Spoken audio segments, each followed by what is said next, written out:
ఈ ఉదయకాల సమయం దేవుని వాక్యాన్ని మనం ధ్యానం చేసుకుందాం.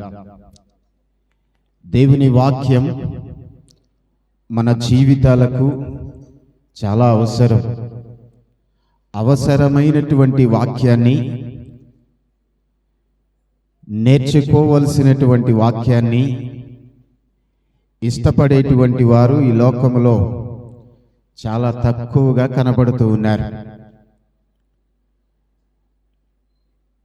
దేవుని వాక్యం మన జీవితంలో మనం నేర్చుకోవాలి. వాక్యం నేర్చుకుంటే వాక్య ప్రకారం జీవించాలనేటువంటి తలంపు మన హృదయాలకు వస్తుంది కనుక ఆ వాక్యం మనం నేర్చుకొని వాక్య ప్రకారం మనం జీవించేటువంటి వారమై ఉండాలి.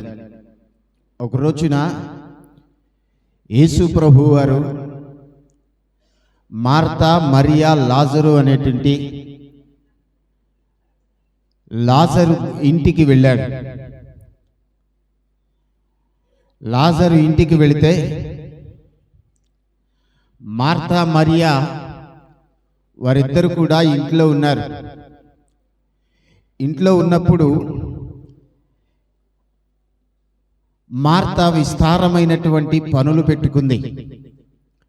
యేసు ప్రభు దగ్గరకు వస్తే, యేసు ప్రభు వారి గృహములో ఉంటే, యేసయ్య వారితో ఉంటే, యేసుతో గడపాల్సినది బదులుగా మార్తా విస్తారమైనటువంటి పనులు పెట్టుకొని యేసు ప్రభువుని అడుగుతుంది, యేసయ్య, నేను నా పనులతో నేను విసిగిపోతూ ఉంటే, ఈ విస్తారమైన పనులతో నేను విసిగిపోతూ ఉంటే మరియా అక్కడ కూర్చొని నాకు సహాయం చేయకుండా ఖాళీగా కూర్చుంది, నాకు సహాయం చేయమని చెప్పవా అంటుంది.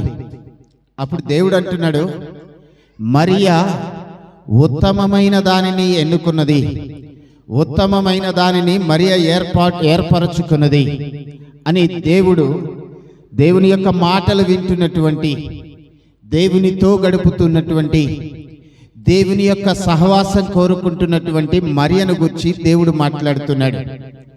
ఈ రోజున దేవుని యొక్క వాక్యం నేర్చుకోవాలనేటువంటి మనసు మనకుండాలి. దేవుని యొక్క వాక్యం నేర్చుకోవాలన్న మనసు మనకుంటే కార్యం సఫలమవుతుంది. మనసుంటే మార్గాలు అనేకమని ఒక సామెత ఉంది.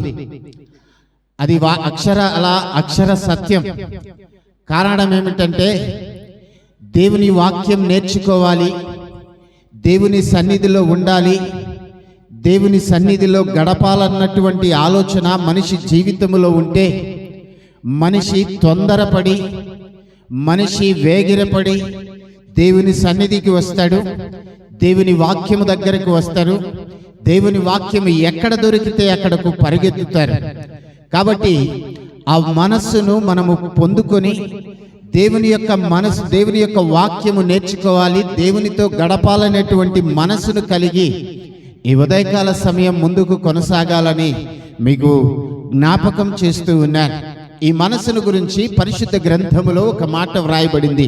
ద్వితీయోపదేశ కాండము 5వ అధ్యాయం, 29వ వచన భాగాన్ని మనము చూద్దాం. ద్వితీయోపదేశ కాండము 5వ అధ్యాయం 29వ వచనం, వారికిని వారి సంతానమునకును నిత్యమును క్షేమము కలుగునట్లు వారు నా యందు భయభక్తులు కలిగి నా ఆజ్ఞలన్నిటినీ అనుసరించు మనస్సు వారి కుండిన మేలు. వాక్యం స్పష్టంగా తెలియచేస్తుంది ఏమిటంటే, వారికిని వారి సంతానానికిని, ఎవరైతే దేవుని సన్నిధికి వస్తారో, ఎవరైతే దేవుని సన్నిధిలో నిలబడతారో, ఎవరైతే దేవుని సన్నిధిలో పనిచేస్తారో, ఎవరైతే దేవుని కొరకు నిలబడతారో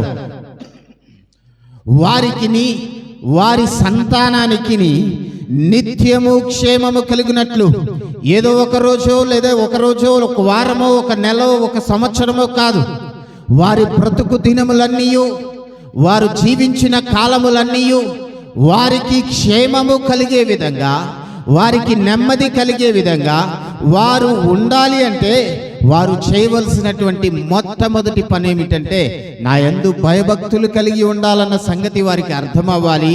అంత మాత్రమే కాదు, నేనిచ్చేటువంటి ఆజ్ఞలన్నిటినీ గైకొని నడిచేటువంటి విధంగా వారు జీవించాలి. అలా జీవించాలి, భయభక్తులు కలిగి నా ఆజ్ఞలను అనుసరించి నడుచుకున్నట్లుగా జీవించాలన్నటువంటి మనస్సు వారి జీవితంలో ఉంటే వారికి ఎంతో మేలు కలుగుతుందని దేవుని యొక్క వాక్యం మనకు తెలియచేస్తుంది. దేవుని యొక్క వాక్యం ఈ ఉదయకాల సమయం మనకు స్పష్టంగా జ్ఞాపకం చేస్తుంది. కనుక దేవుని యొక్క వాక్యాన్ని మనం నేర్చుకుందాం. వెండి బంగారములు సంపాదించుకొనుట కంటే జ్ఞానమును సంపాదించుకొనడం మేలు అని వాక్యం మనకు స్పష్టంగా తెలియచేస్తుంది. మన ఎదుట మనము చేసేటువంటి ప్రతి పనిలో మనము విజయము సాధించాలంటే, మనము దేవుని సన్నిధిలో ఉన్నతమైన స్థితిలోనికి వెళ్ళాలి అంటే, మనము ఆశీర్వదించబడాలి అంటే, మనము ఉన్నతమైనటువంటి శిఖరాలను అధిరోహించాలి అంటే, మన పిల్లలు ఆశీర్వాదకరంగా మారాలి అంటే, నీ జీవితంలో శ్రమ వస్తుందా? నీ జీవితంలో కష్టం వస్తుందా? నీ జీవితంలో శోధనలు వస్తున్నాయా? నీ జీవితంలో నెమ్మది లేకుండా పోయిందా? నీ జీవితం ఎంత కష్టపడినా సంతోషము సమాధానము లేకుండా ఎల్లప్పుడూ కష్టాలతో నష్టాలతో నీ జీవితం ముందుకు కొనసాగుతుందా? అయితే ఈ ఉదయకాల సమయం దేవుడు సూటిగా నీతో మాట్లాడుతున్నాడు. నిన్ను ఆశీర్వదించాలని కోరుకుంటున్నాడు. నిన్ను ఉన్నతమైన స్థితిలోనికి తీసుకుని రావాలని కోరుకుంటున్నాడు. నీ జీవితంలో నెమ్మది ఇవ్వాలని కోరుకుంటున్నాడు. నీ జీవితంలో నీ పిల్లలను ఉన్నతమైన స్థితిలోనికి నడిపించాలని కోరుకుంటున్నాడు. నీ భోజనపు బల్ల చుట్టూ నీ పిల్లలు ఒలీవ మొక్కల వలె ఉండాలని నీవు కోరుకుంటే ఈ ఉదయకాల సమయం దేవుడు నిన్ను పిలుస్తూ ఉన్నాడు. దేవుడు నిన్ను ఆహ్వానిస్తూ ఉన్నాడు. ఒక రోజున పరిశుద్ధ గ్రంథములో ఒక వ్యక్తిని పిలిచాడు. ఆ వ్యక్తి భయముతో తాక్కున్నాడు. ఆ వ్యక్తి ఆ శత్రువులను చూసి శత్రువులు ఎక్కడ కొడతారోనని, శత్రువులు ఎక్కడ చంపుతారోనని, శత్రువులు ఎక్కడ నాశనము చేస్తారోనని, శత్రువు ఎక్కడ అణగద్రొక్కుతారేమోనని భయపడి దాక్కున్నటువంటి ఒక వ్యక్తిని దేవుడు పిలిచినటువంటి ఒక మహత్తరమైనటువంటి పదమేమిటో తెలుసా? ఒక మహత్తరమైనటువంటి పేరుతో దేవుడు ఆ వ్యక్తిని పిలిచాడు. అప్పటి నుండి ఆ వ్యక్తి యొక్క జీవితం మారిపోయింది. ఈరోజు ఈ ఉదయకాల సమయం దేవుడు అదే పేరుతో మనలందరినీ కూడా పిలవడానికి ఇష్టపడుతూ ఉన్నాడు. ఆ వ్యక్తి ఏ విధంగా దేవుని సన్నిధికి, దేవుని మాటకు విధేయుడయ్యాడో మనము కూడా ఈ ఉదయకాల సమయం విధేయులుగా మారితే దేవుడు మనలను కూడా ఆశీర్వదించడానికి, మనల్ని కూడా ఉపయోగించుకోవడానికి, మనల్ని కూడా 10 మందికి ఉపయోగపడే విధంగా దేవుడు తయారు చేయడానికి ఈ ఉదయకాల సమయం సిద్ధంగా ఉన్నాడు. ఆయన పిలిచినటువంటి ఆ మంచి మాటే పరాక్రము గల బలాఢ్యుడా. పరిశుద్ధ గ్రంథములో మన ఎదుట ఒక పరుగు పందెముందని కనబడుతుంది. ఆ పరుగు పందెములో మనందరము ఓపికతో పరిగెత్తాలని వాక్యం మనకు సెలవిస్తుంది. ఆ ఓపికతో పరిగెత్తే మనం విశ్వాసం అనేటువంటి పరుగు పందెములో ముందుకు కొనసాగాలి. హెబ్రీయులకు రాసినటువంటి పత్రిక 12వ అధ్యాయం 1వ వచనాన్ని చూద్దాం. ఇంత గొప్ప సాక్షి సమూహము మేఘము వలె మనలో ఆవరించినందున మనము కూడా ప్రతి భారమును సులువుగా చిక్కులు పెట్టేటువంటి ప్రతి పాపమును విడిచిపెట్టి విశ్వాసమును కర్తయు దాని కొనసాగించువాడైన యేసు వైపు చూచుచు మన ఎదుట ఉంచబడిన పందెములో ఓపికతో పరిగెత్తుదుము. ఆయన తన ఎదుట ఉంచబడిన ఆనందము కొరకై అవమానమును నిర్లక్ష్యపెట్టి సిలువను సహించి దేవుని సింహాసనం యొక్క కుడి పార్శ్వమున ఆసీనుడై ఉన్నాడు. దేవుని కుడి పార్శ్వమున ఆసీనుడై ఉన్నాడు. ఈ వాక్య భాగములో ఇంత గొప్ప సాక్షి సమూహము, ఒక సాక్షి సమూహమును దేవుడు, ఒక విశ్వాస వీరుల జాబితాను దేవుడు మన ముందు ఉంచుతూ ఉన్నాడు. మనకంటే ముందుగా మనకు దేవుడు పెట్టేటువంటి విశ్వాస పరీక్షలో ఓపికతో మనము పరిగెత్తుతూ సులువుగా చిక్కులు పెట్టేటువంటి ప్రతి పాపము నుండి మనము విడిపించబడడానికి, ఆ పాపము నుండి బయటకు నడిపించి పాపము నుండి విడిపించినటువంటి దేవుడు మనము తండ్రి కుడిపార్శ్వమున ఆశీనులయ్యే విధంగా, అబ్రహాము రొమ్మును ఆనుకునేటువంటి విధంగా మన జీవితాలు, మన హృదయాలను మార్చాలన్నటువంటి ఉద్దేశంతో మనము బ్రతకాలని, ఆ బ్రతకడం కోసం ఆ జీవితాన్ని ఎలా మార్చుకోవాలో మన ముందు కొంతమంది జీవిత పాఠాలను దేవుడు మన ముందు పెడుతూ వచ్చాడు. ఆ కోణములో హెబ్రీయులకు రాసినటువంటి పత్రిక 11వ అధ్యాయములో విశ్వాస వీరుల జాబితాను దేవుడు జ్ఞాపకం చేశాడు. ఒక హేబేలు, ఒక హానోకు, ఒక నోవాహు, ఒక అబ్రహాము, ఒక శారా, ఇస్సాకు, యాకోబు, ఇలాగూ చాలా మంది, మోషే దేవుని కోసం తన ప్రాణమునే పణంగా పెట్టి వేష వృత్తిలో ఉండి కూడా దేవుని యొక్క వార్త, దేవుని గురించి విన్నటువంటి, జీవము కలిగినటువంటి దేవుని వార్తను విని తన జీవితాన్ని మార్చుకున్నటువంటి ఒక రాహాబు, ఇలాగూ అనేక మంది విశ్వాస వీరుల జాబితా మనకు హెబ్రీయులకు రాసిన పత్రిక 11వ అధ్యాయంలో మనకు కనబడుతుంది. ఆ జాబితాలో మరొక వ్యక్తిని కూడా దేవుడు జ్ఞాపకం చేస్తూ ఉన్నాడు. ఆ వ్యక్తి పేరే 11వ అధ్యాయం 32వ వచనములో మనకు కనబడుతుంది. ఇంకా ఏమి చెప్పుదును? గిద్యోను, బారాకు, సంసోను, యెఫ్తా, దావీదు.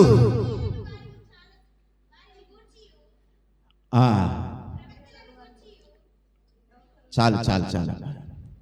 గిద్యోను అనబడినటువంటి వ్యక్తి విశ్వాస వీరుల జాబితాలో కనబడుతూ ఉన్నాడు. వాక్య భాగంలోనికి వెళ్ళడానికంటే ముందుగా మీకు ఒక విషయాన్ని మీకు జ్ఞాపకం చేస్తాను. చాలాసార్లు మీకు జ్ఞాపకం చేశాను. 1-2 నిమిషాల్లో మీకు ఆ కొన్ని విషయాలు జ్ఞాపకం చేసి ముందుకు కొనసాగిద్దాం. అబ్రహాము, ఇస్సాకు, యాకోబు యొక్క సంతానమే ఇశ్రాయేలు యొక్క జనాంగం. ఈ ఇశ్రాయేలు యొక్క జనాంగం మాటిమాటికి దేవునికి అవిధేయులుగా ఉన్నటువంటి కారణాన్ని బట్టి, అవిధేయులుగా ఉన్నటువంటి పరిస్థితిని బట్టి దేవుడు ఇశ్రాయేలు ప్రజలను శత్రువుల యొక్క చేతులకు అప్పగించాడు. అలా శత్రువుల చేతుకు అప్పగించినప్పుడు ఇశ్రాయేలు ప్రజలు బానిస బ్రతుకుతున్నటువంటి దినాలు. ఆ బానిస బ్రతుకుతూ ఉంటే దేవుడు అబ్రహాముకి ఇచ్చినటువంటి వాగ్దానం ప్రకారం దాదాపుగా 430 సంవత్సరాల తర్వాత మోషే అనేటువంటి ఒక నాయకుడిని ఏర్పాటు చేసుకొని ఐగుప్తు దేశంలో ఫరో ఎదుట అద్భుతాలు చేసి అనేక రకాలైనటువంటి 10 రకాలైనటువంటి సూచక క్రియలను దేవుడు జరిగించి ఫరో సైన్యము, ఫరో రాజు భయపడే విధంగా, ఫరో రాజే మీ సైన్యాన్ని తీసుకొని మీ ప్రజలను తీసుకొని వెళ్ళిపో అని చెప్పేటువంటి విధంగా దేవుడు ఒక భయంకరమైనటువంటి పరిస్థితిని ఐగుప్తు దేశంలో కలుగ చేసి ఇశ్రాయేలు ప్రజలను పాలు తేనెలు ప్రవహించు కనాను దేశానికి నడిపించుకుంటూ తీసుకుని వచ్చాడు. మోషే నాయకత్వంలో ఇశ్రాయేలు ప్రజలు ఐగుప్తు దేశంలో నుండి బయటకు వచ్చారు. 40 సంవత్సరాలు కనాను యాత్రలో అనేకమైనటువంటి ఒడిదుడుకులతో ముందుకు కొనసాగి 40 సంవత్సరాలకు యెహోషువ నాయకత్వంలో పాలు తేనెలు ప్రవహించు కనాను దేశంలో అడుగుపెట్టారు. ఈ కనాను దేశంలో అడుగు పెట్టడానికంటే ముందు ఈ కనాను దేశంలో పాలు తేనెలు ప్రవహించేటువంటి ఒక మంచి ప్రాంతం ఇదే. ఈ ప్రాంతంలో పంటలు బాగా పండుతూ ఉన్నాయి. ఈ ప్రాంతంలో అక్కడ ఉన్నటువంటి పశువులు పాలు ఇస్తూ ఉంటే వాటంతటికి అవే పితకకుండానే కారిపోయేటువంటి పరిస్థితి ఉంది. అలాంటి గొప్ప ప్రాంతం అది.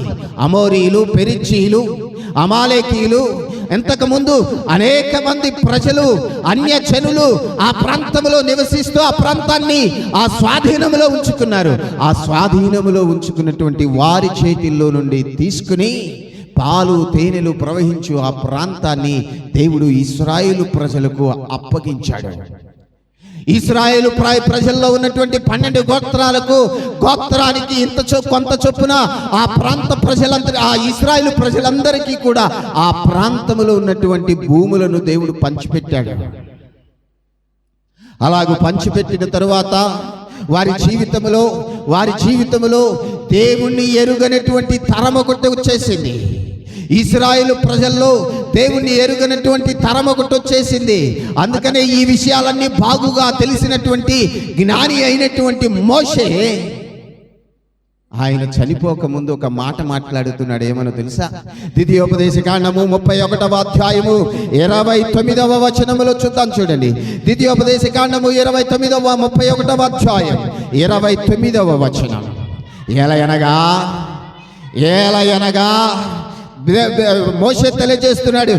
ఏలయనగా నేను మరణమైన తరువాత మీరు బొత్తిగా చెడిపోయి నేను మీకు ఆజ్ఞాపించిన మార్గమును తప్పుదురనియు, నేను మీకు ఆజ్ఞాపించిన మార్గములన్నీ మీరు తప్పుదురనియు, ఆ దినముల అంతమందు కీడు మీకు ప్రాప్తమగుననియు నేను ఎరుగుదును. మీరు చేయు క్రియల వలన యెహోవాకు కోపము పుట్టించినట్లుగా ఆయన దృష్టికి కీడైన దానిని చేయుదురు. అప్పుడు మోషే ఇశ్రాయేలు సర్వ సమాజం యొక్క వినికిడిలో ఈ కీర్తన మాటలందరూ అంతయు సొంతంగా పలికాడు. ఒకప్పుడు బానిసత్వంలో ఉన్నప్పుడు మోషే వారిని బయటకు నడిపించి వారికి బాధ చేసుకుంటూ వచ్చాడు. ఓ ఇశ్రాయేలు ప్రజలారా, దేవుడు మనల్ని ఏర్పాటు చేసుకున్నాడు. మన బ్రతుకులు బానిస బ్రతుకులుగా మారిపోయాయి. మన తండ్రి అయినటువంటి, మన పితరుడైనటువంటి అబ్రహామును దేవుడు ఆశీర్వదించాడు. అబ్రహామును ఆశీర్వదించినటువంటి విధం చూస్తే ఆ అబ్రహాము కనుచూపు మేర ఆస్తి అంతా కనుచూపు మేర ఉండేది. తన పరిస్థితి, తన దగ్గర అనేక మంది, 100 మంది పనివారు ఉండేవారు. అలాంటి పరిస్థితుల్లో ఉన్నటువంటి మనం, అనేకులకు ఆశీర్వాదకరంగా ఉన్నటువంటి మనం, అనేకులను పోషించేటువంటి స్థితిలో ఉన్నటువంటి మనం, అనేకులను చేరదీసేటువంటి పరిస్థితుల్లో ఉన్నటువంటి మనం ఈరోజు బానిసలుగా మారాం. బానిస బ్రతుకుల్లో, బానిస జీవితంలో, బానిసలుగా పొరుగు శత్రు దేశములో, శత్రు రాజుల కింద వ్యక్తి చాకిరి చేశాం. అలాంటి పరిస్థితుల్లో నుండి దేవుడు మనల్ని కరుణించాడు. దేవుడు మనల్ని దీవించాడు. మన వైపు ఒక కన్ను వేశాడు. ఆయన మన యొక్క జీవితాన్ని చూసి జాలిపడినటువంటి దేవుడు మన పితరుడైనటువంటి అబ్రహాముకి ఇచ్చినటువంటి వాగ్దానాన్ని నెరవేర్చడానికై ఆయన పరలోకము నుండి, ఆకాశము నుండి దిగి వచ్చాడు.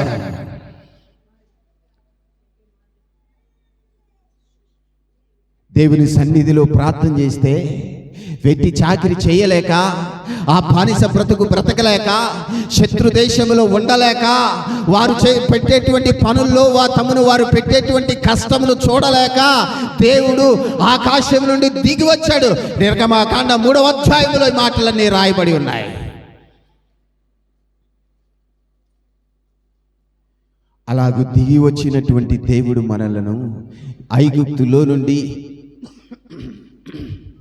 బయటకు తీసుకుని వచ్చి ఎర్ర సముద్రమును పాయలుగా చేసి, ఆ ఎర్ర సముద్రములో నుండి ఆరిన నేలను మనలను అద్దరి నుండి ఇద్దరికి నడిపించి, నిర్గమకాండం 14వ అధ్యాయములో చెప్పబడిన రీతిగా ఐగుప్తు దేశములో నుండి మనలను అరణ్యములోని కానాను యాత్రకు నడిపించడానికై యువతలకు తీసుకొని వచ్చినటువంటి దేవుడు ఈ అరణ్య మార్గములో గుండా పాలు తేనెలు ప్రవహించు కనాను దేశములోనికి వెళ్ళడానికి మార్గము సరళము చేసి, పగలు మేఘ స్తంభమై, రాత్రి అగ్ని స్తంభమై మనల్ని నడిపించుకుంటూ ముందుకు వెళుతున్నటువంటి దేవుడు మనకు ఆహారమైతే మన్నాను కురిపించి, పూరేడు పిట్టలను, మాంసాహారమును, శ్రేష్టమైనటువంటి ఆహారమునిచ్చి, బట్టలు నలగకుండా, ఒంటికి చెమట పట్టకుండా, చెప్పులు అరగకుండా, పగలు మేఘ స్తంభమై రాత్రి అగ్ని స్తంభమై మనల్ని నడిపిస్తున్నటువంటి దేవుడు మన కొరకు ఉన్నతమైన దానిని ఏర్పాటు చేసినటువంటి దేవునికి కృతజ్ఞత కలిగి ఉండాలని దేవుడు జ్ఞాపకం చేసుకుంటూ వస్తే, మోషే చనిపోయిన తరువాత, యెహోషువ నాయకత్వం వచ్చిన తరువాత, వారు పాలు తేనెలు ప్రవహించు కనాను దేశంలోనికి అడుగు పెట్టిన తరువాత వారి జీవితం ఎలాగూ మారిపోయిందో యెహోషువ గ్రంథం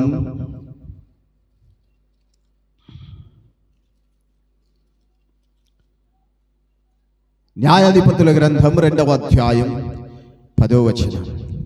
న్యాయాధిపతుల గ్రంథం 2వ అధ్యాయము 10వ వచనములో ఒకసారి చూద్దాం. చూడండి. ఆ తరము వారందరూ తమ పితరుల యొద్దకు చేర్చబడిరి. వారి తరువాత యెహోవానైనను ఆయన ఇశ్రాయేలు కొరకు చేసిన కార్యములనైనను ఏరుగని తరమొకటి పుట్టగా, ఏరుగని తరమొకటి పుట్టగా, ఏ తరము? యెహోవాను గాని, యెహోవా ఇశ్రాయేలు కొరకు చేసినటువంటి కార్యములను గాని ఎరుగని తరం ఒకటి వచ్చేసింది. ఆ ఎరుగని తరమును చూసినటువంటి దేవుడు దోచుకొని వారికి దోచిపెట్టేశాడు. ఇశ్రాయేలు ప్రజలను దోచుకునేటువంటి వారికి ఇశ్రాయేలును అప్పగించాడు. మోషేకి ఈ మాటలన్నీ ముందే తెలుసు అంటారా? లేకపోతే మోషే ఆ మాటలు చెప్పడం వలన ఇశ్రాయేలు ప్రజలు అలాగైపోయారా? మోషే ముందుగానే ఎరిగినటువంటి వాడై ఇశ్రాయేలు ప్రజల గురించి జ్ఞాపకం చేస్తూ ఉన్నాడు. పేతురు గురించి ఆయన పడినప్పుడు నేను ఎరుగునని 3 సార్లు అబద్ధం ఆడతాడని ముందే తెలుసా? లేకపోతే దేవుడు చెప్పాడని పేతురు అబద్ధం ఆడాడా? దేవునికి ముందే తెలుసు. తన శిష్యుడైనటువంటి యూదా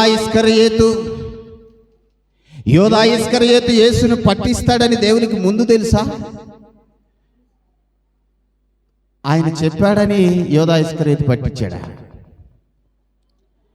ముందు తెలిసినటువంటి వారై, మహాజ్ఞానము కలిగినటువంటి వారై భక్తులు అనేక విషయాలను ముందుగానే జ్ఞాపకం చేసుకుంటూ వచ్చాడు. ఏదేను తోటలో ఆదాము అవ్వలు తినవద్దన్నటువంటి పండును తింటారని దేవుడికి తెలుసా తెలీదా? తెలిసినా ఎందుకు పెట్టాడు?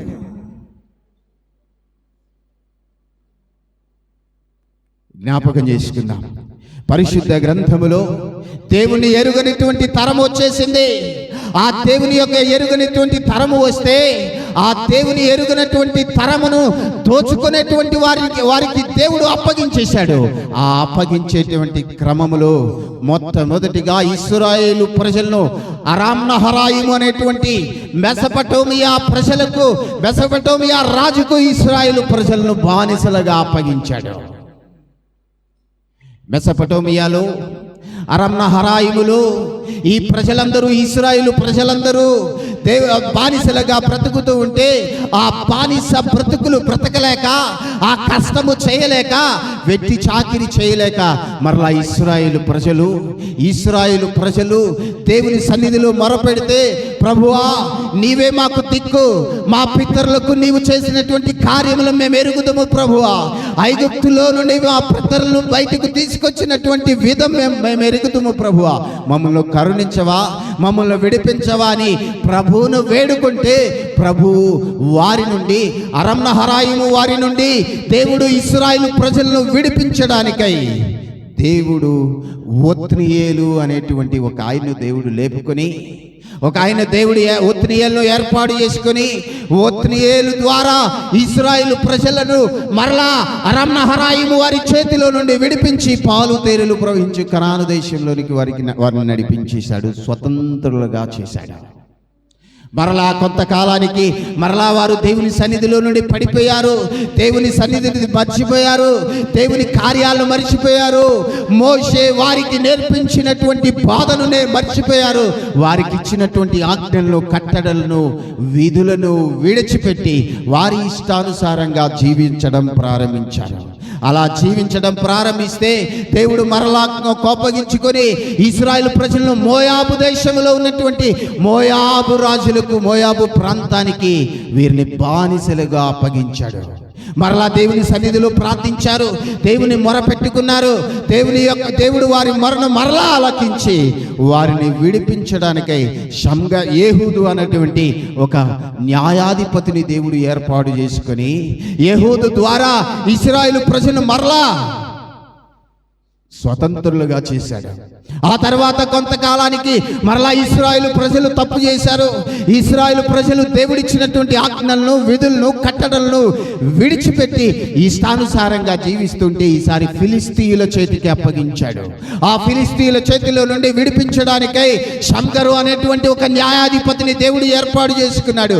దెబోరా అనేటువంటి ప్రవక్త గైడెన్స్ లో షమ్గరు ఇశ్రాయేలు ప్రజలను విడిపించాడు, మరలా స్వతంత్రులుగా చేశాడు. ఆ తర్వాత కనాను రాజులకు దేవుడు వారిని అప్పగించాడు. ఇలాగూ మాటి మాటికి ఇశ్రాయేలు ప్రజలు దేవుని ఆజ్ఞలను, కట్టడలను, విధులను విడిచిపెట్టి తమ ఇష్టానుసారంగా జీవిస్తూ ఉంటే ఇశ్రాయేలు ప్రజలను శత్రువుతో దోచుకునేటువంటి వారికి అప్పగించి వారి నుండి మరలా విడిపించి తీసుకుని వస్తూ అలా ఇశ్రాయేలు ప్రజలను నడిపించుకుంటూ ఉన్నాడు. అలా నడిపించుకున్నటువంటి క్రమంలో ఇశ్రాయేలు ప్రజల మీద విరక్తి చెందినటువంటి దేవుడు 7 సంవత్సరాల పాటు వారిని కంప్లీట్గా వదిలేశాడు. దేవుడు 7 సంవత్సరాల పాటు వారిని విడిచిపెట్టేశాడు. విడిచిపెడితే ఆ 7 సంవత్సరాలలో మిద్యానీయుల హస్తము ఇశ్రాయేలు మీద బహు హెచ్చుగా మారిపోయింది. మిద్యానీయులు బహు కష్టం చేస్తూ ఉన్నారు. మిద్యానీయులు వారు చేసేటువంటి పనుల ద్వారా, వారు చేసేటువంటి కార్యముల ద్వారా చాలా విసిగి పొందారు. వారి పంటలను నాశనం చేస్తూ ఉన్నారు. ఇశ్రాయేలు ప్రజలు ఎక్కడ ఉంటే అక్కడికి వస్తూ ఉన్నారు. ఇశ్రాయేలు ప్రజలు చాటుగా ఒకవేళ ఏదైనా పంటను వేసుకుంటే ఆ పంటను నాశనము చేసి ఒంటెలతో తొక్కించి ఇశ్రాయేలు ప్రజలు తినడానికి కూడా తిండి లేకుండా చేసేటువంటి పరిస్థితి ఇశ్రాయేలు ప్రజలు మిద్యానీయుల చేతిలో ఉన్నారు. మిద్యానీయుల చేతిలో ఉన్నప్పుడు జరుగుతుంది. ఈ మిద్యానీయులు ఇశ్రాయేలు ప్రజలను బానిసలుగా చేసుకున్నప్పుడు మిద్యానీయులకు అమాలేకీయులు, ఆ మిద్యాను ప్రాంతానికి తూర్పు భాగంలో ఉన్నటువంటి రాజులందరూ కూడా ఈ మిద్యానీయులకు సహకరించి ఇశ్రాయేలు ప్రజలను, ఇశ్రాయేలు యొక్క సైన్యాన్ని, ఇశ్రాయేలు యొక్క జాతిని ఇబ్బంది పెట్టడానికి, కష్టపెట్టడానికి, వారిని శ్రమ పెట్టడానికి సహకరిస్తూ ఉన్నారు. చూడండి, ఈ మిద్యానీయులు ఒక పక్క, అమాలేకీయులు ఒక పక్క, తూర్పునున్నటువంటి రాజులు ఒక పక్క, వారు ఏ ప్రాంతానికి వెళ్ళడానికి, తప్పించుకొని పోవడానికి కూడా లేకుండా వారందరూ ఏకతాటి మీదకి వచ్చి ఇశ్రాయేలు ప్రజలను బహుగా హింసిస్తున్నటువంటి దినాలవి. వారున్నటువంటి ప్రాంతం నుండి గాజా వరకు కూడా ఇశ్రాయేలు ప్రజలు బహు భయంకరమైనటువంటి స్థితిలో మగ్గిపోతూ ఉన్నారు. మగ్గిపోతున్నటువంటి వారిని దేవుడు విడిపించాలని 7 సంవత్సరాల తర్వాత ఆలోచన చేశాడు. 7 సంవత్సరాల తర్వాత ఆలోచన చేశాడు. ఇశ్రాయేలు ప్రజలు 12 గోత్రముల వారందరూ సహోదరులే, వారందరూ అన్నదమ్ములు 12 మంది. వారి యొక్క సంతానము విస్తారముగా లక్షల కొలది విస్తారముగా మారిపోయినప్పటికీ కూడా శత్రు రాజులు, శత్రు దేశంలో ఉన్నటువంటి ప్రజలు వారి మీదకి వచ్చి జయం పొంది వారిని బానిసలుగా తీసుకొని వెళ్ళిపోతున్నారు. అంటే కారణం ఏంటో తెలుసా? వారిలో ఐక్యత లేకుండా పోయింది. దేవుడు ఎవరి ప్రాంతాన్ని వారికి పంచిపెట్టిన తర్వాత, ఎవరి పరిస్థితుల్లో, ఎవరి భూములను వారికి పంచిపెట్టిన తర్వాత వారు మా భూములు ఇది, మా పరిధి ఇది, మా ప్రాంతం ఇది, మీ ప్రాంతం అదని వారందరూ కూడా సహోదరులు విభేదాలు వచ్చి భూములు పంచిన తరువాత ఐక్యత లేకుండా పోయింది. ఐక్యత లేని కారణాన్ని బట్టి శత్రురాజులు సమయం చూసి ఇశ్రాయేలు మీదకి అటాక్ చేస్తూ ఉన్నారు. ఇశ్రాయేలు ప్రజలను తన స్వాధీనంలోనికి తీసుకొని వెళ్ళిపోతున్నారు. అందుకని వాక్యం సెలవిస్తుంది, సహోదరులు ఐక్యత కలిగి ఉండుట ఎంత మేలు, ఎంత మనోహరం. వాక్యం స్పష్టంగా తెలియచేస్తుంది, సహోదరుల యొక్క ఐక్యత లేని కారణాన్ని బట్టి ఇశ్రాయేలు ప్రజలు శత్రువుల యొక్క కోట గోడల్లోనికి వెళ్ళగలిగారు. శత్రువుల యొక్క ప్రాంతములో బానిసలుగా వెళ్ళిపోయారు. ఇశ్రాయేలు ప్రజలు ఇప్పుడు హీన దశలో ఉన్నారు. ప్రాణాలు గుప్పెట్లో పెట్టుకుని బ్రతుకుతున్నాడు. అలా గుప్పెట్లో పట్టుకుని బ్రతుకుతున్నటువంటి ఇశ్రాయేలు ప్రజలకు దేవుడు చివరి అవకాశముగా దేవుడు గుర్తొచ్చాడు. వారు ఇప్పుడు దేవుని సన్నిధిలో ప్రార్థన చేస్తున్నారు. ఏ అవకాశం లేకపోతే ఎక్కడికి వస్తారు? అన్ని అవకాశాలు అయిపోతే చివరి అవకాశం మనకు కూడా అందరికీ గుర్తొచ్చేది చివరి అవకాశం ఏంటది? దేవుడు ఇశ్రాయేలు ప్రజలకు కూడా చివరి అవకాశంగా దేవుడు గుర్తొచ్చాడు. దేవుడు గుర్తొచ్చి వారు అంటున్నారు, వారు ప్రార్థన చేస్తున్నారు. వారి ఆలోచన వచ్చేసింది, మేము దిక్కులేని వారిగా మారిపోయాం. దిక్కులేని వారము గనక మనకు దేవుడే దిక్కు అనుకొని దేవుని సన్నిధిలోనికి వచ్చారు. దిక్కు లేని వారిగా దేవుని సన్నిధికి వచ్చి దేవుని సన్నిధిలో ప్రార్థిస్తూ ఉన్నారు. దిక్కు లేని వారంటే ఎవరు? దిక్కు లేని వారంటే ఎవరు? ఎక్కడ కనపడతారు మనకి? రైల్వే స్టేషన్లోనో, బస్ స్టాండ్లోనో, మార్కెట్ సెంటర్లోనో కనపడతారు. దిక్కు లేని వారంటే తినడానికి తిండి లేక, కట్టుకోవడానికి బట్ట లేక, నివసించడానికి గూడు లేక వారు ప్లాట్ఫామ్ మీద, ఫుట్పాత్ల మీద అడుక్కుంటూ బ్రతుకుతూ ఉంటారు. వారిని చూసి మనమేమనుకుంటాం? దిక్కులేని వాళ్ళు అంటారు. దిక్కులేని వారికి ఎవరు దిక్కంట? చెప్పండి అందరూ, దిక్కులేని వారికి ఎవరికి దిక్కు? దేవుడే దిక్కు. ఇప్పుడు మన పరిస్థితి ఆలోచిద్దామా? మనందరికీ తినడానికి తిండి ఉందా లేదా? తినడానికి తిండి ఉందా? కట్టుకోవడానికి బట్టలు ఉన్నాయా? మనందరికీ ఉన్నాయా? తినడానికి తిండి ఉంది, కట్టుకోవడానికి బట్టలు ఉన్నాయి. మనం ఉండడానికి గృహం ఉందా? నివసించడానికి గృహం ఉందా? మనకి కూడుంది, మనకి గూడుంది, మనకి గుడ్డుంది. కూడు, గూడు, గుడ్డ, ఈ మూడు ఉంటే దిక్కులేనివారా? ఉన్నవారా? దిక్కు లేనివారా? దిక్కు ఉన్నవారా? అందుకేనా మనమందరం కూడా ఏమని ఆలోచిస్తున్నాం? కూడు, గూడు, గుడ్డ మూడు ఉన్నాయి కాబట్టి మనమందరము దిక్కున్నటువంటి వారమని దేవుణ్ణి విడిచిపెట్టి మన ఇష్టానుసారంగా బ్రతుకుతూ ఉన్నాం. అదే కదా మన ఆలోచన. ఆలోచిస్తావా సహోదరి, సహోదరుడా? ఈ ఉదయకాల సమయం దేవుడు మాట్లాడుతున్నాడు. ఒక రోజున ఇశ్రాయేలు ప్రజలు బహుహీన స్థితిలో ఉన్నారు. తినడానికి కూడా తిండి లేనటువంటి పరిస్థితి. గృహాలలో ఉంటే, ఇంటిలో ఉంటే, వారి యొక్క ఏదైనా గుడారములో ఉంటే ఆ గుడారములోనికి అమాలేకీలు వస్తారు, మిద్యానీయులు వస్తారు, తూర్పు దేశంలో ఉన్నటువంటి ఆ సైన్యం వస్తుందని భయపడి వణికిపోతూ కొండల్లో, గుట్టల్లో దాక్కొని తిరిగేటువంటి పరిస్థితి. కూడు, గుడ్డ, నీడ లేనటువంటి పరిస్థితి ఇశ్రాయేలు ప్రజలు. అలాంటి బహుభయంకరమైనటువంటి స్థితుల్లో దేవుని సన్నిధిలో ప్రార్థించగా దేవుడు వారిని జ్ఞాపకం చేసుకోవడానికి నిర్ణయించుకున్నాడు. ఆ నిర్ణయించుకున్నప్పుడు ఆయన ఇశ్రాయేలు ప్రజల దగ్గరకు ఒక ప్రవక్తను పంపించాడు. ఇశ్రాయేలు ప్రజల దగ్గరకు పంపించాడు. ఆ ప్రవక్త వచ్చాడు.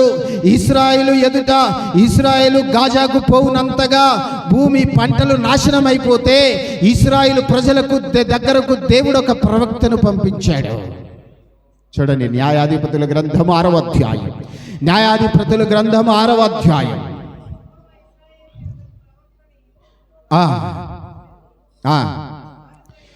7వ వచనం నుంచి చూద్దాం. 6వ అధ్యాయం 7వ వచనం. మిద్యానీయుల వలన బాధను బట్టి ఇశ్రాయేలు యెహోవాకు మొర్రపెట్టగా యెహోవా ఇశ్రాయేలు యొద్దకు ప్రవక్తనొకని పంపెను. అతడు వారితో ఇలాగు ప్రకటించాడు. ఈ ప్రవక్త వచ్చి ఇశ్రాయేలు ప్రజలకు తెలియజేస్తున్నాడు. ఇశ్రాయేలు దేవుడైన యెహోవా సెలవిచ్చినదేమనగా, నేను ఐగుప్తులో నుండి మిమ్మల్ని రప్పించి దాసుల గృహములో నుండి మిమ్మల్ని తోడుకొని వచ్చి తిని, ఐగుప్తు చేతిలో నుండి మిమ్మల్ని బాధించిన వారందరి చేతిలో నుండి మిమ్మల్ని విడిపించి మీ ఎదుట నుండి వారిని తోలివేసి వారి దేశమును మీకు ఇచ్చి తిని. ఎవరి దేశాన్ని ఇచ్చాడు? శత్రువుల దేశాన్ని. అమాలేకీలు, హిత్తీలు, పెరిచ్చీలు, హివ్వీలు, వీరందరి యొక్క ఆ నివాస స్థానమైనటువంటి పాలు తేనెలు ప్రవహించు కనాను దేశాన్ని నేను మీకు ఇచ్చాను. మీ దేవుడైన యెహోవాను నేనే. నీ దేవుడైన యెహోవాను నేనే. నన్ను విడిచిపెట్టి మీరు చేసినటువంటి పనేంటి? బయలు దేవతను మీరు తీసుకొని వచ్చారు. మీరు అమోరీల దేశం నివసించుచున్నారు. వారి దేవతలకు భయపడకుడి అని మీతో చెప్పి తిని గాని మీరు నా మాట వినకుండా వారి దేవత అయినటువంటి బయలును మీరు ఆరాధించారు.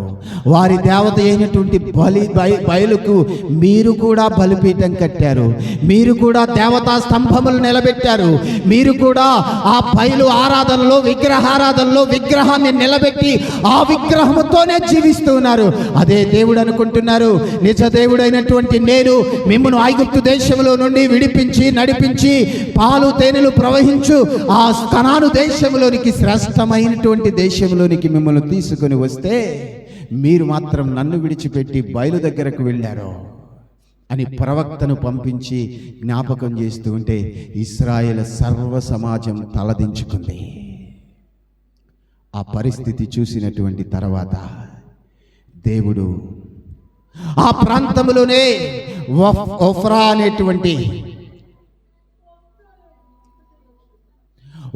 అనేటువంటి ప్రాంతంలో మస్తకి వృక్షం ఒకటి ఉంది.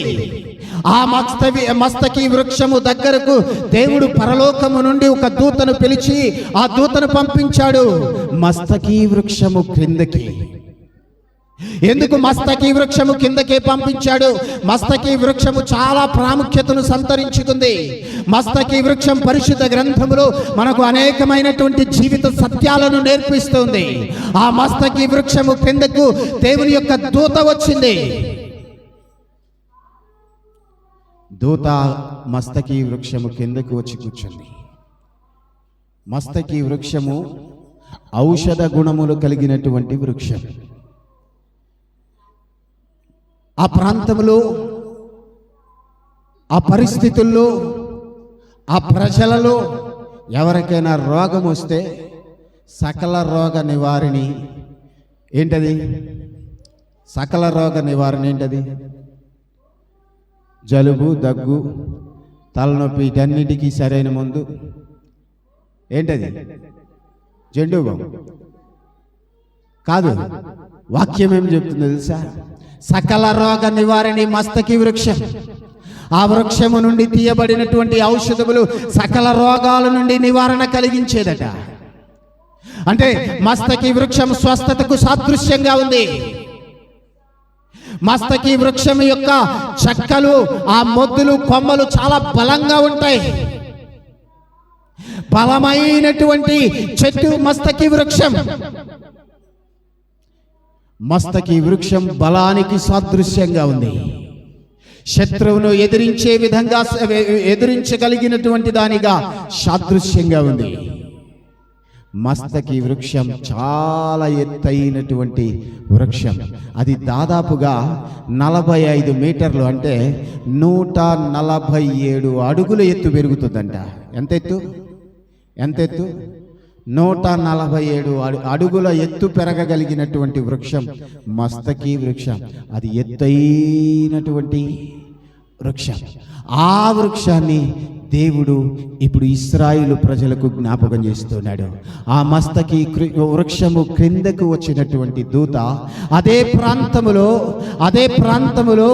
ఆ గానుగ చాటున గోధుమలు గొల్లగొట్టుకుంటున్నాడు ఒక ఆయన.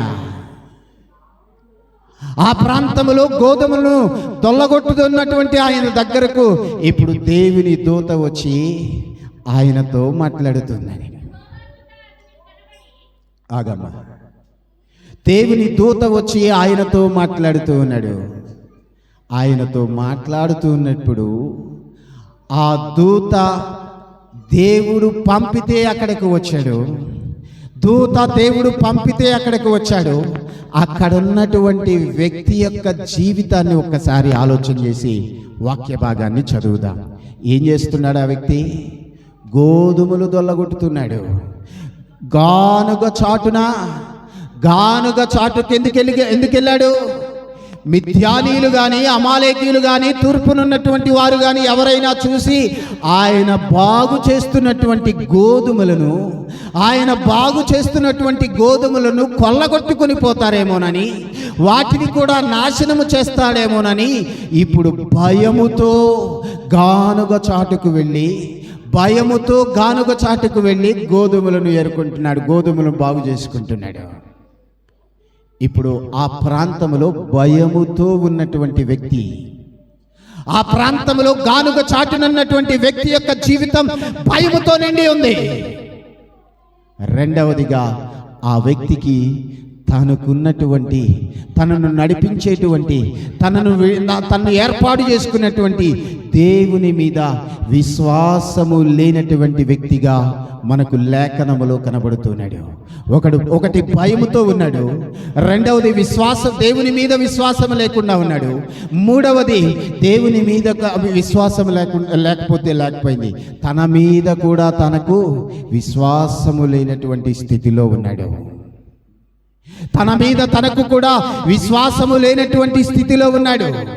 అలాంటి పరిస్థితుల్లో ఉన్నటువంటి ఆ వ్యక్తి దగ్గరికి దేవుని యొక్క దూత వచ్చి అభియశ్రేయుడైనటువంటి యోవాషునకు కలిగిన ఎఫ్రాలో మస్తకి వృక్షము కింద కూర్చున్నటువంటి ఆ దూత మిథ్యానీయులకు మరుగై ఉండునట్లుగా గానుగ చాటున గోధుమలు దొల్లగొట్టుచున్నటువంటి ఆ గిద్యోను అనబడినటువంటి ఆయన దగ్గరకు వచ్చి ఇప్పుడు గిద్యోనుతో దేవుని యొక్క దూత మాట్లాడుతుంది. చూద్దాం.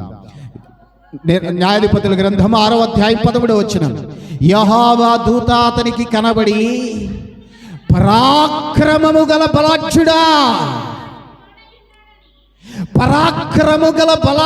తన పరిస్థితి ఏంటి? తనున్నటువంటి స్థితి ఏంటి? దూత వచ్చి దేవుడు అతన్ని పిలిచేటువంటి ఆ పిలిపేంటి? భయపడి దాక్కున్నటువంటి గిద్యోనును దేవుడు పిలిచినటువంటి మాట ఏమిటి? పరాక్రము గల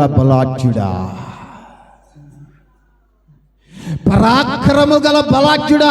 శత్రువులకు భయపడి దాక్కున్నటువంటి వ్యక్తిని దేవుడు ఏమని పిలుస్తున్నాడు? పరాక్రమము గల బలాఢ్యుడా. అంతేకాదు, పేరు పెట్టి పిలవడమే కాదు, యెహోవా నీకు తోడై ఉన్నాడు. ఎవరికి తోడై ఉన్నాడు? యెహోవా నీకు తోడై ఉన్నాడు. ఆయనతో చెప్పగానే ఇప్పుడు గిద్యోను ఏమంటున్నాడు? చిత్తం ప్రభువా. గిద్యోను, చిత్తము నా ఏలినవాడా. ఇప్పుడు గిద్యోను వచ్చినటువంటి దూతతో మాట్లాడడం ప్రారంభించాడు. యెహోవా మాకు తోడై ఉంటే, చిత్తము నా ఏలినవాడా, యెహోవా మాకు తోడై ఉండిన ఎడల ఇదంతయు మాకేలా సంభవించెను? గానుగు చాటున దాక్కుని గోధుమలు దొల్లగొట్టుకోవాల్సిన పరిస్థితి ఏంటి? మా కడుపు నింపుకోవడానికి ఆహారం మా పిల్లలకు మా కుటుంబానికి అందించడానికి దాక్కుని ఆహారాన్ని సిద్ధం చేసుకోవాల్సినటువంటి కర్మ మాకెందుకు పట్టింది? యెహోవా నీకు తోడయ్యున్నాడని చెప్పినప్పుడు, యెహోవా మాకు తోడయ్యుండిన ఎడల ఇదంతయు మాకేలా సంభవించెను? యెహోవా ఐగుప్తులో నుండి మమ్మెను రప్పించెనని చెప్పుచు మా పితరులు మాకు వివరించిన ఆయన అద్భుత కార్యములన్నీ ఏమాయను?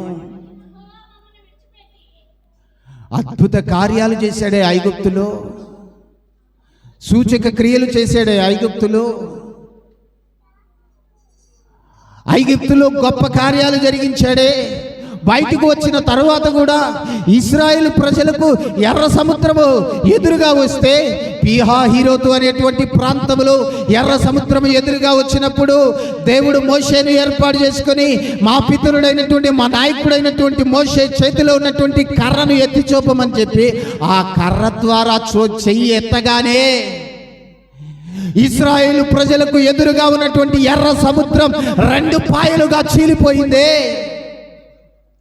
ఒక మాట సెలవిస్తేనే ఎర్ర సముద్రం 2గా చీలిపోయింది. కనాను యాత్రలో అరణ్యములో ప్రయాణం చేస్తూ ఉన్నప్పుడు ఆ కానాను యాత్రలో దేవుడు బండను చీల్చి మా పితరుల యొక్క దాహార్తిని తీర్చాడే. ఆ ఐగుప్తు మార్గములో పగలు మేఘస్తంభమై రాత్రి అగ్ని స్తంభమై మా పితరులను నడిపించాడే. ఆహారమునకు కొదువ లేకుండా తినడానికి శ్రేష్టమైనటువంటి మన్నానిచ్చాడే. అంతటి గొప్ప కార్యములు చేసినటువంటి ఆ దేవుడు ఏమైపోయాడు? ఇప్పుడు మమ్మల్ని ఎందుకు విడిచిపెట్టాడు? మా నుంచి ఎందుకు దూరంగా వెళ్ళిపోయాడు? మమ్మల్ని ఎందుకు ఈ మిద్యానీయుల చేతిలో కష్టపెడుతూ ఉన్నాడు? ఈ అమాలేకీయుల చేతిలో కష్టపెడుతున్నాడు? ఈ తూర్పు రాజుల చేతిలో మమ్మల్ని ఎందుకు కష్టపెడుతున్నాడు? మేమందరము కూడా విడిచిపెట్టబడిన వారిముగా ఎందుకు మారిపోయాం? గిద్యోను దేవుణ్ణి అడుగుతున్నాడు, దేవుని దూతను అడుగుతున్నాడు. ఆయన వివరించిన అద్భుత కార్యములన్నీ ఏమాయను? యెహోవా మమ్మను విడిచిపెట్టి మిద్యానీయుల చేతికి మమ్మను అప్పగించనని అతనితో చెప్పెను. అంతటా యెహోవా అతని తట్టు తిరిగి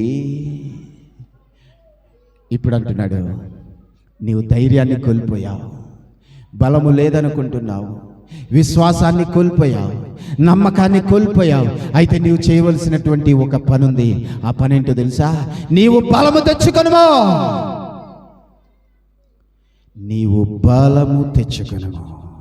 బలము తెచ్చుకొని వెళ్ళి మిద్యానీయుల చేతిలో నుండి ఇశ్రాయేలును రక్షింపుము. నిన్ను పంపినవాడును నేనే అని చెప్పగా, ఇప్పుడు మరలా గిద్యోను అంటున్నాడు, చిత్తము నా ఏలినవాడా, దేని సహాయము చేత నేను ఇశ్రాయేలు ప్రజలను రక్షించగలను? నేను ఇశ్రాయేలు ప్రజల్లో అబీయెజ్రీయుడి యొక్క ఆ సంతానము చాలా చిన్న సంతానం, చిన్న గోత్రం. మనష్షే గోత్రం 12 గోత్రాలలో చాలా అల్పమైనటువంటి గోత్రం. మా మనష్షే గోత్రం అంటే ఇశ్రాయేలు ప్రజల్లో ఎవరికి లెక్క ఉండదు, ఎవరు లెక్క చేయరు కూడా. నేను ఏ విధంగా, ఏ కారణం చేత ఇశ్రాయేలు ప్రజలను ఏ విధంగా నేను రక్షించగలను? అల్పుడనైన నేను, ఏ యోగ్యత లేనటువంటి నేను ఇశ్రాయేలు గోత్రములో చిన్న గోత్రమైనటువంటి మనష్షే గోత్రములో అబీయెజ్రీయుడైనటువంటి ఆయన నుండి వచ్చినటువంటి నేను ఎలాగూ రక్షించగలనయ్యా? నేను చిన్నవాడిని కదా, నా సామర్థ్యం చాలదు కదా, నా శక్తి చాలదు కదా అని ఇప్పుడు గిలాదు దేవునికి సమాధానం ఇస్తున్నాడు. దేని సహాయము చేత నేను ఇశ్రాయేలు ప్రజలను రక్షించగలను? నా కుటుంబము మనష్షే గోత్రములో ఎన్నిక లేనిదే, నా పితరుల కుటుంబములో నేను కనిష్ఠుడనై ఉన్నానని అతనితో చెప్పెను. అందుకు దేవుడు అంటున్నాడు, అయితే ఏంటంట? నీవు కనిష్ఠుడు అయితే ఏంటి? నీవు చిన్నవాడివైతే ఏంటి? నీ గోత్రము ఎన్నిక లేనిదైతే ఏంటి? నీ జాతి తక్కువైతే ఏంటి? నీ గోత్రము తక్కువైతే ఏంటి? నీ కులము తక్కువైతే ఏంటి? నీవు ఎన్నిక లేని వాడవైతే ఏంటి? నీకున్న పరిస్థితి ఏదైనా, నీకున్నటువంటి పరిస్థితులు ఎలాగ మారిపోయినా ఇప్పుడు నేను నీకు ఆజ్ఞ జారీ చేస్తున్నాను. ఇశ్రాయేలు ప్రజలను రక్షించి మిద్యానీయుల చేతిలో నుండి రక్షించగలిగినటువంటి ఏకైక బలాఢ్యుడవు నీవే. లేచి బలం తెచ్చుకో. బలము తెచ్చుకొని ఇశ్రాయేలు ప్రజల మీదకి, మిద్యానీయుల మీదకి వెళ్ళి మిద్యానీయులను హతము చేసి, ఒక్క వ్యక్తి హతము చేసినట్లుగా, ఒక్క వ్యక్తిని చంపినట్లుగా మిద్యానీయులందరినీ చంపివేసి ఆ మిద్యానీయుల చేతిలో నుండి ఇశ్రాయేలును రక్షించేటువంటి బాధ్యత నీకు అప్పగిస్తున్నాను. మనం కూడా అలాగే ఆలోచిస్తున్నాం కదా. గిద్యోనులాగే మనం కూడా ఆలోచిస్తున్నాం కదా. మన ఆలోచన కూడా నేను దేవుని సన్నిధిలో ఉంటున్నా, దేవుని సన్నిధికి వెళుతున్నా, దేవుని సన్నిధిలో ప్రార్థిస్తున్నా, దేవుని సన్నిధిలో దేవుని యొక్క పరిచర్య చేస్తున్నా, నేను ఎంత చేసినా ప్రతి ఆదివారం క్రమం తప్పకుండా దేవుని సన్నిధికి వెళుతున్నా, ప్రతి ఆదివారం దేవుని ఆరాధనలో పాల్గొంటున్నా, దేవుని పరిచర్య ఎప్పుడు ఉన్నా, దేవుని పని ఎప్పుడు ఉన్నా, నా పనులు ప్రక్కన పెట్టి దేవుని పని చేస్తున్నా, అయినప్పటికీ నా జీవితంలో ఆశీర్వాదం లేదు, నా జీవితంలో నెమ్మది లేదు, నా జీవితంలో సమాధానం లేదు, నా జీవితంలో ఎదుగు లేదు, నా జీవితంలో కష్టాలు, నష్టాలు, శోధనలు, శ్రమలు, వీటన్నిటితోనే నా జీవితం కొనసాగుతుందని ఆలోచిస్తున్నావా సహోదరి సహోదరుడా? అయితే ఈరోజు ప్రభు నీతో మాట్లాడుతున్నాడు. ఒక రోజున గిద్యోను కూడా అలాగే ఆలోచన చేశాడు. ఒకరోజు గిద్యోను కూడా విశ్వాసము లేని వ్యక్తిగా గానుగ చాటున గోధుమలను దొల్లగొట్టుకుంటూ బ్రతుకుతూ ఉన్నాడు. అలాగూ గానుగ చాటున ఉన్నటువంటి గిద్యోను పరాక్రమము కలిగినటువంటి బలాఢ్యుడు అని పిలిచినటువంటి దేవుడు ఈ రోజు నిన్ను కూడా దేవుడు పిలుస్తున్నాడు. ఓ పరాక్రమము కలిగినటువంటి బలాఢ్యుడా, లెమ్మో, బలము తెచ్చుకొనుము, నీ శత్రువుల చేతిలో నుండి నేను నిన్ను విడిపించడానికి సిద్ధంగా ఉన్నాను. ఆ శత్రువు చేతిలో నుండి నీవు బయటికి రావడానికై నీవు బలము తెచ్చుకొనమని ఈ ఉదయకాల సమయం ఈ ప్రాంతంలో ఉన్నటువంటి ప్రతి ఒక్కరిని, ఈ వాక్యం వింటున్నటువంటి ప్రతి ఒక్కరిని, ఈ స్థలంలో చేరి ఉన్నటువంటి ప్రతి ఒక్కరిని కూడా దేవుడు పిలుస్తూ ఉన్నాడు. పరాక్రమము కలిగినటువంటి బలాఢ్యుడా, లెమ్ము, బలము తెచ్చుకొనుము, యెహోవా నీకు తోడై ఉన్నాడు. ఆ దేవుడు నీకు కావాలని కోరుకుంటున్నావా? దేవుని మాటకు లోబడాల్సినటువంటి పరిస్థితి నీకుంది. ఆలోచించు సహోదరి సహోదరుడా. గిద్యోనుకు దేవుడు మాట్లాడగానే గిద్యోను దేవుని సన్నిధిలో దేవుని కొరకు ఒక సూచక క్రియ అడిగాడు. నిజంగా ఇంత ఆలోచన ఉన్నప్పటికీ కూడా దేవుడే పంపించాడా? ఒకవేళ దేవుడే పంపిస్తే మా పరిస్థితి బాగుంటుందని దేవుడు గిద్యోను అడుగుతున్నాడు. నేను నీకు తోడయ్యుందుని గనుక, చూడండి అక్కడ 17వ వచనం, అందుకతడు నా ఎడల కటాక్షము నీకు కటాక్షము కలిగిన ఎడల నాతో మాట్లాడుచున్న వాడవు నీవే అని నేను తెలుసుకున్నట్లు ఒక సూచన కనబరచుము. నేను నీ యొద్దకు వచ్చి నా అర్పణను బయటకు తెచ్చి నీ సన్నిధిని దాన్ని పెట్టి వరకు ఇక్కడే నుండి వెళ్ళకుమి అని వేడుకొనగా ఆయన నీవు తిరిగి వచ్చే వరకు నేను ఉంటాను అని చెప్పాడు. వెళ్ళాడు. పొంగని రొట్టెను తీసుకుని వచ్చాడు. ఆయన తిరిగి అప్పుడు గిద్యోను లోపలికి పోయి ఒక మేక పిల్లను తూమెడు పిండితో పొంగని భక్ష్యములు సిద్ధపరిచి ఆ మాంసములు గంపలో ఉంచి అది వండిన నీళ్లను కొండలో పోసి ఆయన కొరకు ఆ మస్తకి వృక్షము కిందకు దాన్ని తీసుకుని వచ్చి దగ్గర ఉంచగా దేవుని దూత ఆ మాంసమును పొంగని భక్ష్యములు పట్టుకుని రాతి మీద పెట్టి నీళ్లు పోయమని అతనితో చెప్పగా అతడు అలాగు చేయగా యెహోవా దూత చేతనున్న కర్రను చూపి ఆ కర్రను చాపి దాని కొనతో ఆ మాంసమును ఆ పొంగని భక్ష్యమును ముట్టినప్పుడు రాతిలో నుండి అగ్ని బయటకు వచ్చి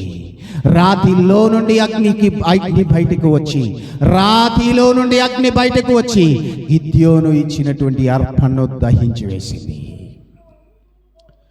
ఆ అర్పణ ఉన్నటువంటి దేవుడు అంగీకరించినటువంటి అర్పణ స్థలములో ఒకప్పుడు దేవుడంటే విశ్వాసము లేనటువంటి గిద్యోను, ఒకప్పుడు దేవుడంటే నమ్మకము లేనటువంటి గిద్యోను, ఇప్పుడు దేవుని కొరకు భయముతో దాక్కున్నటువంటి గిద్యోను ఆ ప్రాంతంలో బలిపీఠము కట్టేటువంటి పరిస్థితిలోనికి వచ్చాడు. రహస్యముగా ఉన్నటువంటి గిద్యోను బలిపీఠము కట్టేటువంటి పరిస్థితిలోనికి వచ్చాడు. ఆ బలిపీఠము కట్టినటువంటి గిద్యోనుతో రాత్రి వేళ దేవుడు మాట్లాడుతున్నాడు. బలిపీఠము కట్టిన గిద్యోనుతో రాత్రి వేళ నీతో మాట్లాడుతున్నాడు. ఉదయం గిద్యోను, ఈ ఉదయం నేను నీకు ప్రత్యక్షమై నేను చెప్పిన మాట ఏంటి జ్ఞాపకం తెచ్చుకో. పరాక్రమము గల బలాఢ్యుడా, యెహోవా నీకు తోడయ్యున్నాడు, బలము తెచ్చుకొనుము అని నీకు జ్ఞాపకం చేశాను కదా. ఆ మాట నీ జీవితంలో నెరవేరాలంటే నేను ఇప్పుడు నీకు చెప్పేటువంటి పని నువ్వు చేయాలి. ఏం చెబుతున్నాడు? ఏం చెప్పాడు? గిద్యోనుతో ఏం చెప్పాడు? నీ తండ్రి ఉన్నాడే, నీ తండ్రి బయలుకు బలిపీఠం కట్టాడు. దానికి దేవతా స్తంభం కూడా ఉంది అక్కడ. నీవేం చేయాలో తెలుసా? నీ తండ్రి బయలుకు కట్టినటువంటి బలిపీఠమును, నీ ఇంటిలో ఉన్నటువంటి 2వ కోడెను తీసుకుని వెళ్ళి ఆ కోడెతో ఆ బలిపీఠమును నీవు పడగొట్టాలి. ఆ బలిపీఠాన్ని నీవు నాశనము చేయాలి. గిద్యోనుతో దేవుడే మాట్లాడుతున్నాడు. నేను నిన్ను ఉపయోగించుకుంటాను, నేను నీకు బలమిస్తాను, నేను నిన్ను ఒక నాయకునిగా చేస్తాను, నేను నిన్ను దాస్యములో నుండి బయటకు తీసుకొని వస్తాను, భయములో నుండి బయటకు తీసుకొని వస్తాను, శ్రమలలో నుండి బయటకు తీసుకొని వస్తాను, కష్టములో నుండి బయటకు తీసుకొని వస్తాను. నీకున్న పరిస్థితులను అనుకూలముగా, ప్రతికూల పరిస్థితులను అనుకూల పరిస్థితులుగా మారుస్తాను. కానీ అలాగూ నీ జీవితం మారాలి అంటే, నీ బ్రతుకు మారాలి అంటే, నీ జనాంగం యొక్క బ్రతుకు మారాలి అంటే, నీ కుటుంబం యొక్క బ్రతుకు మారాలి అంటే, నీ సమాజం యొక్క బ్రతుకు మారాలి అంటే నీవు చేయవలసినటువంటి పని ఏమిటో తెలుసా? నాకు నచ్చనిది నీ ఇంటిలో ఒకటి ఉంది, ముందు దాన్ని తీసేయి. ఏం చెప్పాడు? నాకు నచ్చనిది నీ ఇంటిలో ఉన్నది, నువ్వు ముందు దాన్ని తీసేయాలి. అలా తీసేస్తే అప్పుడు నేను నిన్ను వాడుకోవడం ప్రారంభిస్తాను. ఈ మాటలు వింటుంటే మనకు కూడా ఆలోచన రావడం లేదు.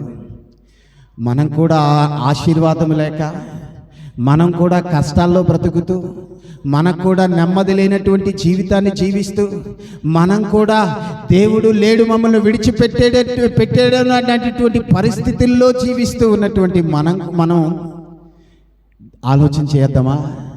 దేవునికి ఇష్టము లేనిది మన జీవితంలో ఏదుందో, దేవునికి ఇష్టము లేనిది మన కుటుంబంలో ఏముందో, దేవునికి ఇష్టము లేనిది మన సంఘములలో ఏముందో, దేవునికి ఇష్టము లేనిది మన సమాజంలో ఏముందో అది తీసివేయడానికి, అది తీసివేస్తే దేవుడు ఆశీర్వాదాన్ని మన జీవితంలో ఇవ్వడానికి సిద్ధంగా ఉన్నాడు.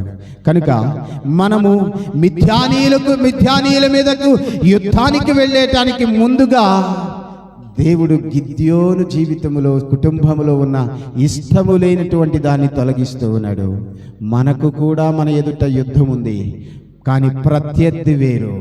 గిద్యోను యొక్క ప్రత్యర్థి మిద్యానీయులైతే, గిద్యోను యొక్క ప్రత్యర్థి అమాలేకీయులైతే, గిద్యోను యొక్క ప్రత్యర్థి తూర్పు దేశ రాజులైతే, మన యొక్క ప్రత్యర్థి అపవాది అయినటువంటి సాతాను. ఆ అపవాది అయినటువంటి సాతాను చేతిలో నుండి మనల్ని విడిపించడానికై మీ విరోధి అయినటువంటి అపవాది అని వాక్యం సెలవిస్తుంది. ఆ విరోధి అయినటువంటి అపవాది మీద యుద్ధము చేయడానికై మనము సిద్ధపడాలి. యుద్ధము దేవుడు చేయమంటున్నాడు గనుక, యుద్ధము మనల్ని చేయమంటున్నాడు గనుక, ఒకనాడు గిద్యోనుకి ఎలాగూ బలం ఇచ్చాడో అలాగూ మనకు బలమిచ్చి ముందుకు నడిపిస్తాడు గనుక, ఆ నడిపించేటువంటి క్రమములో సాతానును త్రొక్కించాలనేటువంటి మనసు కలిగినటువంటి దేవుని దగ్గరకు వచ్చి ముందుకు కొనసాగాలి. అలాగూ మన జీవితాలలో మనకు దేవునికి ఇష్టము లేనిది తొలగిస్తే గిద్యోను ఎలాగూ ఆశీర్వదించాడో అలాగూ మన జీవితాన్ని కూడా దేవుడు మార్చడానికి సిద్ధంగా ఉన్నాడు. ఎలాగూ ఆశీర్వదించాడు, ఎలాగూ మార్చబోతున్నాడు వచ్చే వారం మనం నేర్చుకుందాం. దేవుడి మాటలు తన వినికిడిలో దీవించి ఆశీర్వదించును గాక.